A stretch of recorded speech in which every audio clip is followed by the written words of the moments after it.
So now in the third part of the lecture, we're going to look at scores and build upon what we've already done so far. We've defined some initial ideas about shape. We've looked at the ways in which shape has been modeled using sophisticated technologies, and also a simple pen and paper approach, the one that I recommended to you in the end of the second part of the lecture.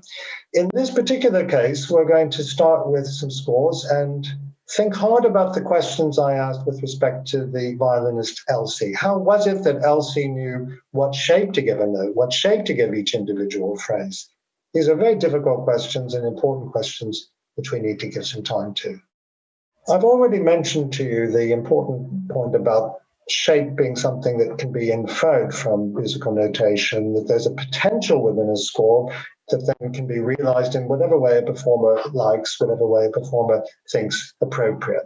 So we're talking here about a kind of potential energy, a potential shape from the score, which we see and then act upon as we wish. Here, for example, is a manuscript by Bach of his Chaconne from the D minor partita for violin. Now, as I said a second ago, how is it that Elsie, our violinist, would know how to give shape to the individual notes, the individual phrases, particularly with an immensely complex musical texture such as this? This is a fascinating piece of music, one that you could take to your grave with you and never really exhaust. We have all of these different elements that I listed earlier as potentially playing a role in how the music might be shaped by our violinist. There are harmonic implications, melodic implications, a coming and going of rhythmic and textural densities, implied dynamics, the color changing as you go up and down the register of the violin, the role of rests. All of these things are important, and they're going to be factored in by musicians such as Elsie or anybody else playing it as they try to make sense of this music. Now, that sense-making process is largely an implicit one much of the time, but it is also one that needs conscious thought. And the more thought that we can give to it, the more able we will be to teach others and to describe musical experience of ourselves or indeed on the parts of others in respect of individual performances. That's one of the key goals, is to be able to articulate what is going on in performances so that we can understand and hear it better and indeed feel it more. So what I'm going to do is to present to you some principles for how we might think about analyzing music at some level, and then look at some examples. Several years ago, in fact, quite a long time ago, I set out some principles of what I called performers analysis. The first of which was, the score is not the music, nor is the music confined to the score. English is a very odd language. It is a language in which it would be perfectly logical to say, I'm going to play the music without the music, because the latter, the music, is used as a kind of shorthand for the score. Well, this is, in one sense, nonsensical, because the score is not the music. The score is a set of representational symbols which we then have to bring to life somehow. No composer could ever capture all of the elements of music in a notational form, nor is that really the goal. Now, many composers will, of course, try to specify as much as they can their particular intentions, but in all cases, much of the creative work that is involved in performance is down to the performer, him or herself. We mustn't forget that. So the first thing to say is, well, what we have to do is to play what's in the score. This is an important thing, but go well beyond what is in the score in achieving a broader understanding. If we stick to what's on the page, we'll end up with a computer version of the piece in question. The second thing I would say is that this so-called performers analysis is primarily trying to discover this thing called shape rather than structure, what an analyst might do in a more formal, say, university setting. So something that's living, something that happens over time, that involves change, that involves motion, the very properties that I referred to in the first part of the lecture. We want to make the music live. We want to make it happen. We want it to go somewhere. And that's really what's at the heart of this so-called discovery procedure I'm calling performers analysis. The third thing is, and I'll read this out, that informed intuition will guide or at least influence the process of performance analysis, although a more deliberate analytical approach can also be useful. The very first thing I ever wrote about performance proposed this term, informed intuition. It's something that I think guides us so much of the time as performers. Intuition is sometimes thought to be a dirty word.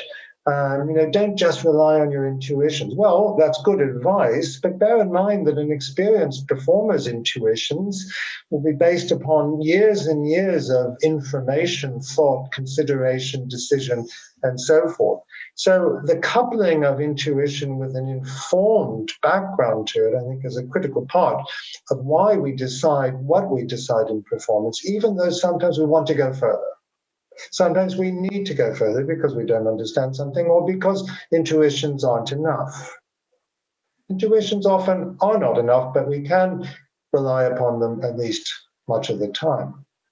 Well, what I've done in the next phase here is to set out some techniques of analysis leading to, for performance, when a more deliberate approach is called upon or when you simply want to explore.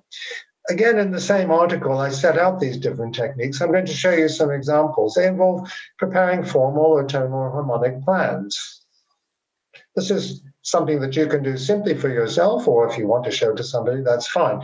But you don't have to do it for an examination where you're going to get a grade. This is really for you to understand the music better and indeed your potential performance. You can engage in graphing the tempo. You can engage in graphing the dynamics. You can trace melodic contour, make a rhythmic reduction, renotate the music and depict the overall shape, as I did in the last slide of part 2 of this lecture with the Liszt Ballet Dobermann. These different techniques allow us to gain a sense of what the potential is within the score for musical shape to be realized, to be inflected, to be defined anew in performance as relevant. Here, for example, is a graph of the tempo relationships, the tempo properties in Chopin's C-sharp minor nocturne, opus 27, number 1. All I did in preparing this graph was to look at Chopin's notated dynamics, which I inflected according to my understanding of what would happen at particular points in the music. We see 3 broad sections. In the first broad section, the tempo is quite slow, marked larghetto, 42 per minimum or half note. In the middle section, piumoso, dotted crotchet, dotted minim, mixing up my international terminology for the sake of viewers out there, dotted minim or dotted half note at 54, and then back to tempo 1 with adagio at the end. So we get a sense of the overall profile, the overall topography of the tempo properties of this nocturne. This is very interesting in itself, but even more interesting is a graph of the dynamics in the same nocturne. These are Chopin's notated dynamics across the top, which I've arranged according to a scale from pianissimo up to triple F, fortissimo. And we can see that in this first section, the dynamic level remains very, very quiet. Whereas in the piumoso, it takes off, we climb, and then we fall. We climb again in a step fashion. We fall. We climb again very, very quickly to this peak, another triple F peak for 2 in the piece. And then in the cadenza, we work it out until we return to a quiet level, fading away at the end. Now imagine this as 2 different things. Imagine this as a kind of mountain range in the distance. You get a sense of the landscape. That's good. That's like seeing somebody's profile in their face. But you can imagine this also as a landscape that you are actually traversing, that you're actually walking across. Now imagine you're walking across this pretty flat level, and then you climb. Think of the energy involved. You fall off the cliff. You climb. You fall off the cliff. You climb again. And this double trajectory of the distanced and living experiences, I think, captures what is right at the heart of the understanding of the musician, the kind of background level, the synoptic, as against the lived experience, something you're actually traversing. So these profiles are very useful, and I think in this particular nocturne, Chopin attached to the dynamics the essence of his overall musical argument. This is a similar sort of graph of dynamics you can see on the left in Brahms's Handel variations. I prepared this roughly 20 years ago, and it shows across the different variations this same sort of trajectory. Look at this zigzag, up and down, this broad sweep, after which Brahms keeps the dynamic level really very, very quiet for 7 or 8 variations, after which more zigzagging, and then he takes off. Now, again, imagine this as a lived experience, the quiet, the loud, and so forth, oscillating in different sorts of trajectory. And we have a sense of the music's implicit dynamic shape, which is there for the pianist to realize, to deal with, sometimes to challenge, as he or she wishes. This is a quite different depiction in a Rachmaninoff prelude, G-flat, of the textural shape, the number of active voices at any one point. And you can see it goes from 2 hands, a third part coming in, an obbligato, and then this collapsed passage where the hands are almost interlocked. Much of the time you have to choreograph the articulation. We go to 4 parts, a big symphonic, rhapsodic outburst or flowering, if you will, and then it goes back and so forth. Now, imagine, as in the case of the other profiles, rubbing your hand over the surface, and you'll get a sense of the textural process, the textural shape of this music, which breathes in and out. Just as it shows the profile of the face, it also shows the breathing of the body. So both profile, physiognomy, and breathing. Now here, in the case of Chopin's E minor prelude, which we talked about a minute ago, I'm going to show you the registral shape. What I've done is to trace the melody in the right hand and the bottom part of the left hand accompaniment with Chopin's dynamics in the middle. I'm going to go one step further just to make this very, very clear. I've kept this on musical staves here, but in the next diagram, I take away the staves and we get a sense of the underlying process of register, which in this case is one of the key drivers of the piece's argument, the piece's process, this oscillation between more static, tightly constrained registral motion and more dynamic, shown, as you can see, between the blue and the red, with the climax of the piece involving a registral minimum here and a great deal of registral activity, this intense registral change at the point of climax, compared particularly with the static passages here. So what I'm showing in this diagram is a kind of rhythm of registral activity, a rhythm that has to be dealt with by the individual pianist as he or she wishes. It's not prescribed exactly how it will play out in time, but what we have here is a potential energy, a potential shape to find specifically in terms of register in the case of this piece. And the diagram, the renotation of the music, brings that to life in a way that no verbal explanation could, with anything like the efficiency or clarity. And one final example, again from Chopin, the first study, the C major study in Opus 10. Chopin, in his score, very carefully marks the uppermost note of each arpeggiation group, which is in fact the basis of the study, this stretching of the hand through a tenth. These accents go up and down the register, but they peter out here. So Chopin writes them only for the first 2 bars, but they're implied thereafter. Now, I have to tell you that when I was judging the Chopin competition in 2015, I somewhat despaired when I heard a number of pianists play this piece, because they seemed to think that the melody was in the left hand. Well, the left hand is very important. It sometimes has a counter-melodic function, as here, but the melody is found in the tracing out of this up and down motion, these arch-shaped shapes, which sometimes span 2 bars, as here. Sometimes Chopin compresses, and he compresses them in a way that releases energy and excitement. This is really important. So if you are a pianist playing this piece, think about the right-hand melody, this up and down, this skipping up and down.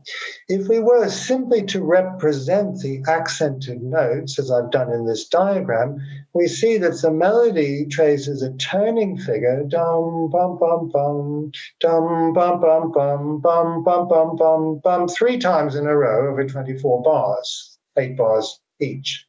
And then in the middle section of the piece, we descend, chromatic descent through the circle of fifths, and then a diatonic descent, C major scale, as it were, again, circle of fifths. And that's our entire middle section, at the end of which we return to the turning figure, but flipped around, the retrograde.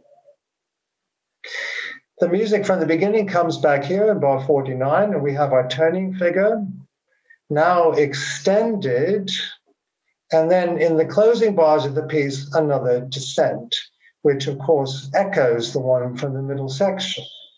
And so we see in this piece 2 simple ideas made in incredibly complex manifestations through this registral skipping, through the changes of harmonic rhythm that I've talked about. 2 simple ideas that Chopin manipulates, which the pianist can manipulate too. And there's some fantastically exciting performances out there. If you listen to Maurizio Pollini, a young Maurizio Pollini playing this, whether you like the overall performance or not, one thing that he does extremely well is to capture and project the kind of registral play. He really understands this melodic interplay between the 2 key ideas that I've talked about.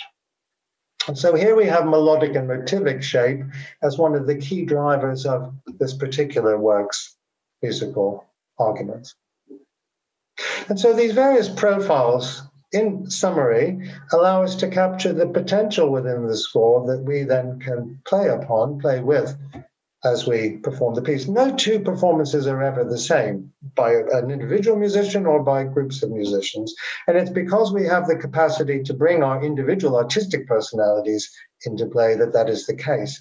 The score projects a potential, provides a potential, and it's up to us to project a final decision based upon what we have decided makes most sense for us and for the music in question.